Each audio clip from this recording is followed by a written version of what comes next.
Untuk kisah kali ini ada sebuah kisah yang ditulis oleh akun Twitter yang bernama @chandrayuri. Dan untuk kisah yang akan saya bawakan kali ini, yaitu kisah yang berjudul Keluarga Pemelihara Tuyul. Sebelum kita masuk ke ceritanya, tekan dulu tombol like video ini. Dan jangan lupa tekan juga tombol subscribe channel ini dan nyalakan juga lonceng notifikasinya, agar teman-teman sekalian tidak ketinggalan cerita-cerita baru dari channel ini. Dan jangan lupa juga follow akun Twitter penulis. Dan seperti apa untuk kisah kali ini? Langsung saja kita simak berikut ini.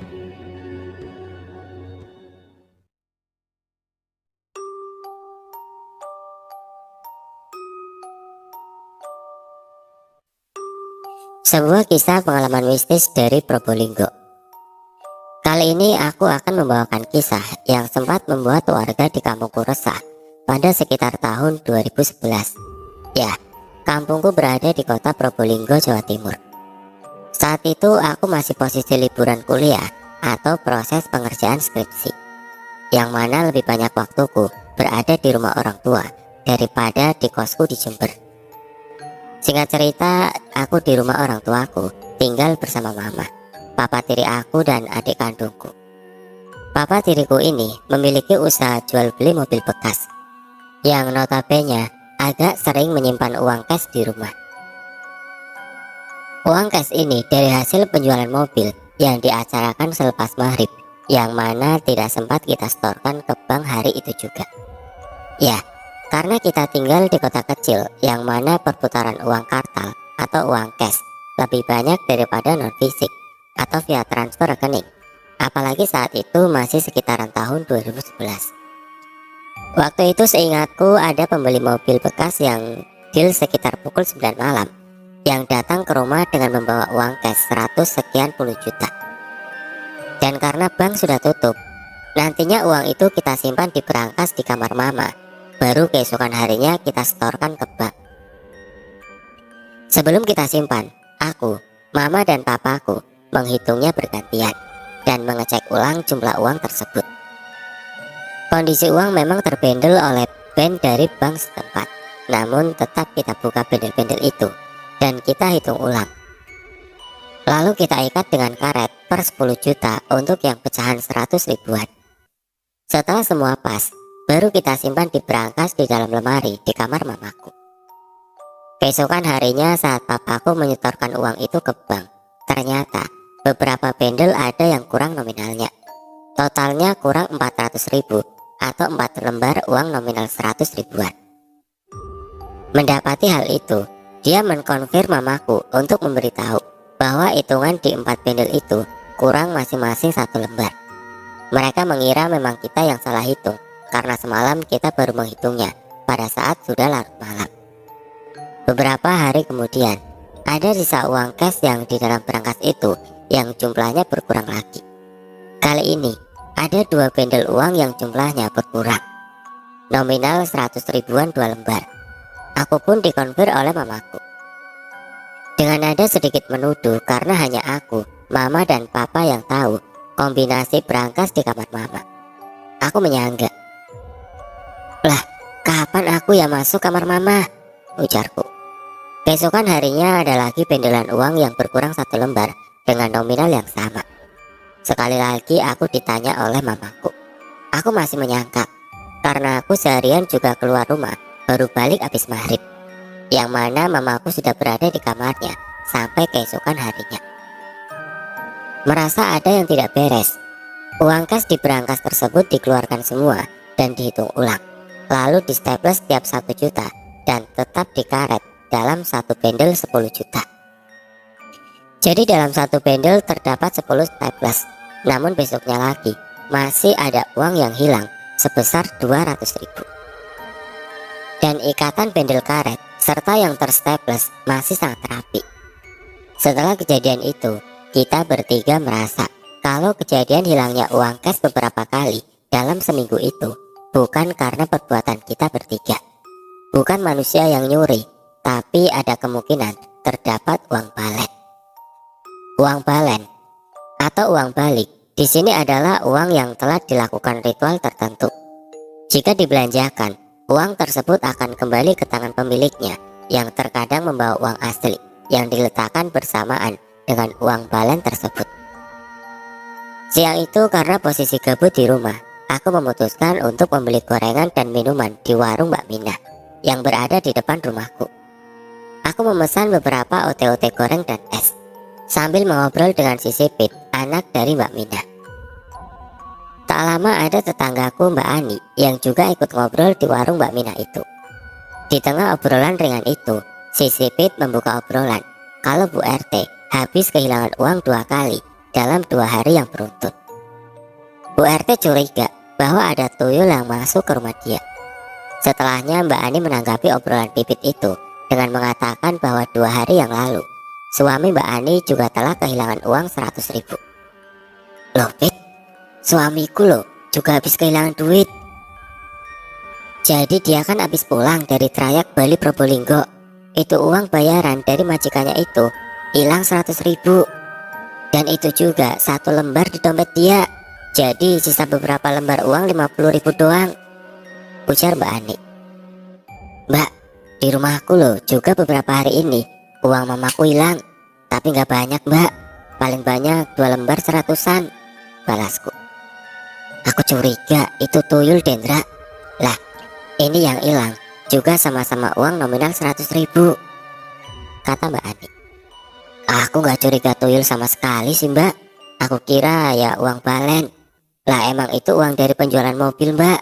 Siapa tahu di dalamnya kecampur uang balen itu, ujarku. Loh Mas, kata Bu RT itu anaknya yang kecil sempat terbangun dan ketawa-ketawa tengah malam. Ditanyain bilangnya ada teman dia lewat. Paling itu yang dilihat tuyul Mas, sambung Pipit. Halah, udah toh, kita nggak ada yang tahu itu perbuatan tuyul. Tapi aneh sih kalau kita kehilangan uangnya hampir bersamaan kayak gini, balasku. Sesudah ngobrol di warung Mbak Mina itu, aku pulang ke rumah. Di kamar aku sempat memikirkan apa yang diomongin si Pipi tadi. Apa ya di kampungku ada yang memelihara tuyul? Selepas mamaku pulang kerja, aku menceritakan ulang kepada mamaku soal obrolan beberapa warga yang kehilangan uang itu. Ternyata mama juga sempat dengar kalau Mbak Ima yang jualan baju kreditan door to door itu juga habis kehilangan uang cashnya. Selama 4 hari dia kehilangan 400.000. Tiap harinya hilang 1 lembar uang nominal 100 ribuan. Makin mengerucutlah kejadian di rumahku yang beberapa hari ini kehilangan uang. Sore itu aku diminta tolong mama untuk menyetorkan saja uang di dalam berangkasnya ke ATM store tunai. Aku pun mengiyakan sebagai antisipasi, nantinya takut hilang juga. Mama juga minta tolong kepadaku untuk menukarkan nominal 100.000 menjadi 50 ribuan juga dari uang di dompetnya. Namun ada yang terlupa. Ternyata uang di dompetku masih ada yang belum kutukar. Alah, batinku, uang cuma 250.000, yang nominal 100.000 hanya 1 lembar. Tidak mungkin hilang menurutku malam itu. Besokan paginya karena aku kepo, bangun tidur aku cek dompet. Ternyata uangku hilang juga. Dan hilang yang nominal 100.000 1 lembar.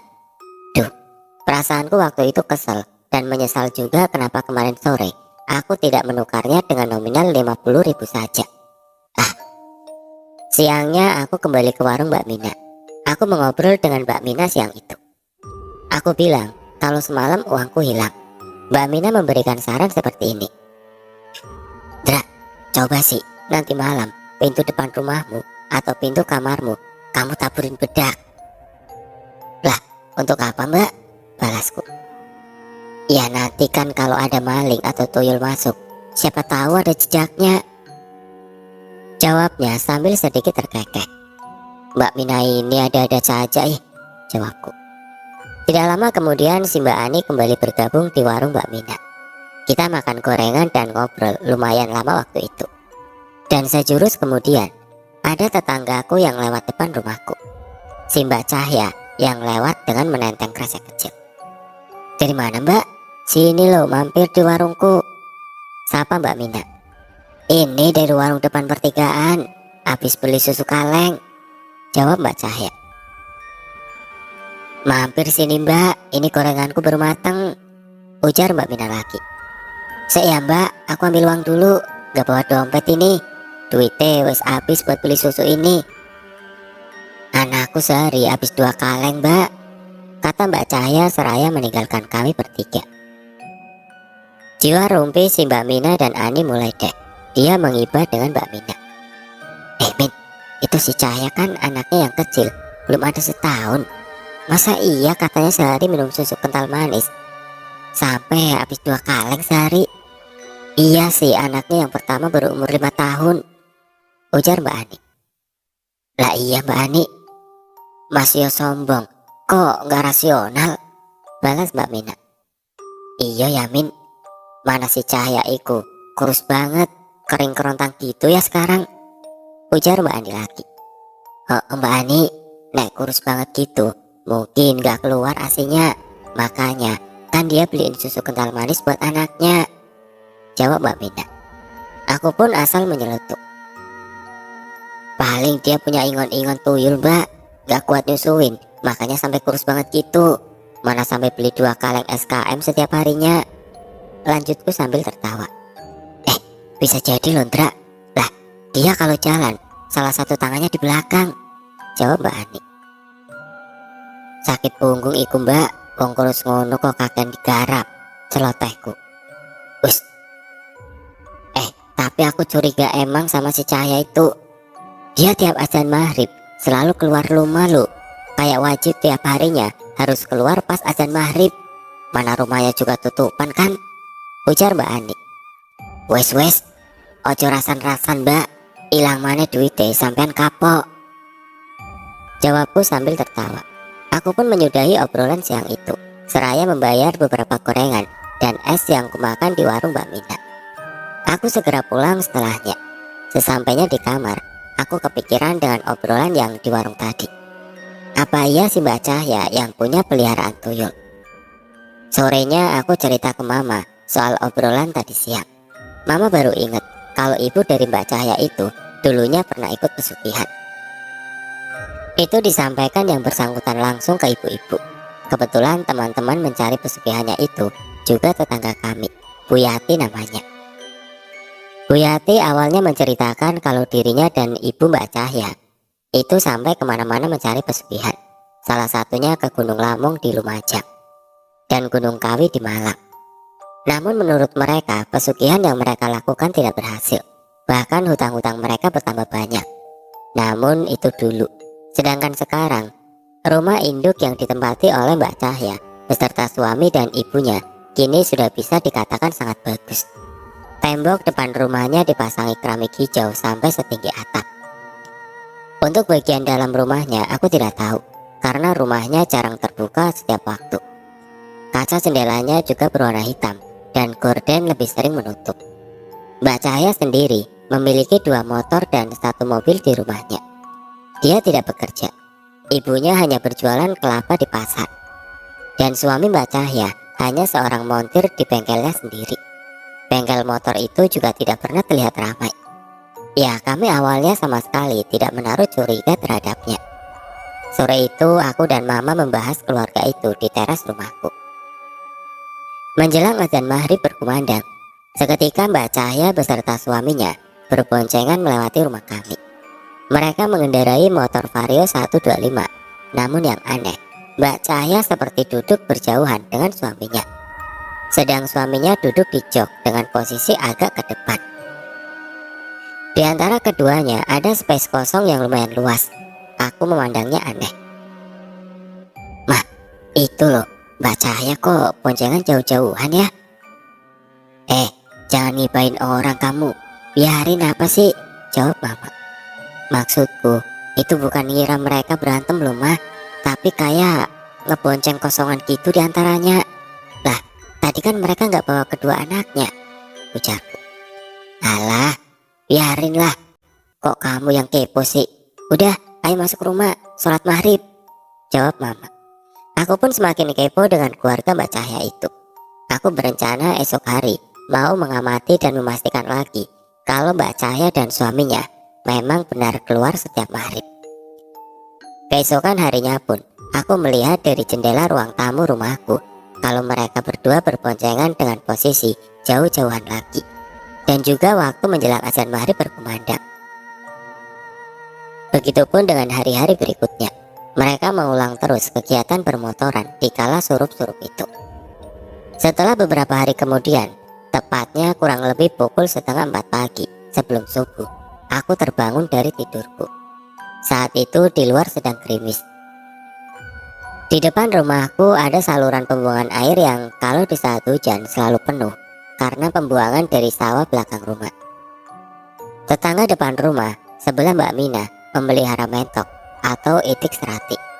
Mentok-mentok itu saat menjelang subuh itu sangat ramai. Tidak seperti biasanya. Kemungkinan kalau hanya bermain air di saluran air, tidak akan seramai itu. Seperti ada orang yang bermain-main dengan mentok-mentok itu. Entah bermain-main atau menghalau mentok itu. Karena penasaran, aku melihat lewat jendela kamar yang ke arah depan.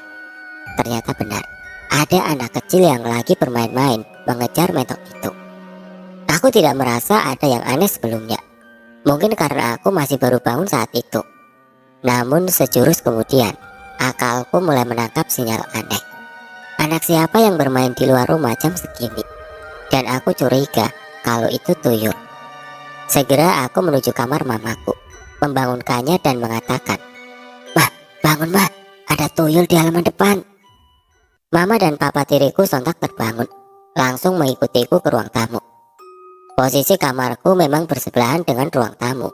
Kami bertiga mengintip dari jendela ruang tamu. Bocil itu berlari ke barat, ke timur, sambil mengejar mentok-mentok itu.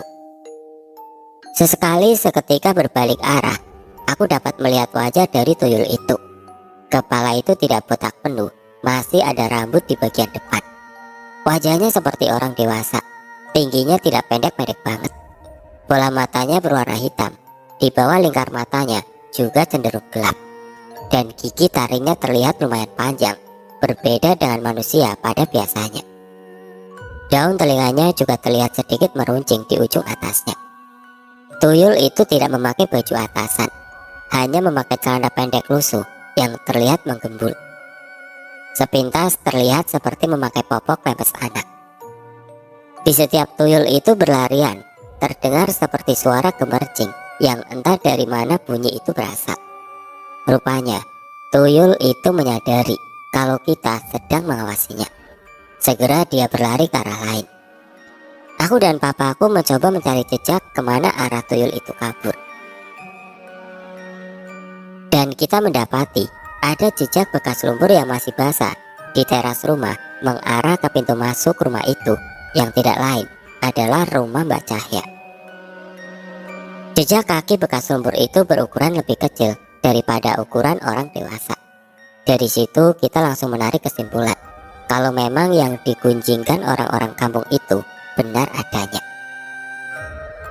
Namun hanya sekedar tahu-tahu saja kita saat itu, dan mulai antisipasi dengan tidak menyimpan uang nominal 100.000 di rumah, alias uang yang berwarna merah. Beberapa hari berlalu, aku sudah tidak pernah mendengar kabar soal uang hilang dari warga sekitar. Namun, ya ada yang lebih mengerikan. Anak-anak tetanggaku yang pulang dari mengaji, mereka melewati lompongan atau space antara rumah Mbak Cahya dengan rumah tetangga sebelah. Anak-anak itu masih kecil, kurang lebih umurnya sekitar 4-5 tahun. Nah, di lompongan itu ada kuburan ari-ari bayi yang biasanya ditutup dengan kurungan ayam dan ditaburi kembang taman dan diberi lampu. Bocil itu ada yang merasa suara dari kuburan ari-ari bayi itu. Salah satu dari mereka mencoba membuka kurungan yang menutupi kuburan ari-ari itu. Kemudian mereka berenam teriak-teriak dan lari dari lompongan itu dengan histeris. Salah satu dari mereka melapor kepada ibunya bahwa di kuburan ari-ari tadi ada kepala menyeringai dengan usus berdarah yang bisa kita sebut dengan kuyang. Karena sudah sangat meresahkan, dan tidak cuma 1-2 anak yang melihat kejadian itu, ibu si anak ini melapor kepada Pak RT. Keesokan harinya Pak RT mengumpulkan orang-orang yang pada kehilangan uang secara misterius itu. Kita semua berdiskusi bagaimana caranya untuk memecahkan masalah yang meresahkan warga kampung. Akhirnya, kita berencana untuk menyampaikan secara langsung kepada Mbak Cahya apa yang sudah kita alami, termasuk aku dan papaku yang pernah melihat tuyul itu secara langsung. Pak RT, aku, papaku, dan ibu dari anak yang melapor telah melihat kepala menyeringai itu bertolak menuju rumah Mbak Cahya. Kita langsung menyampaikan apa yang ada tanpa basa-basi lagi.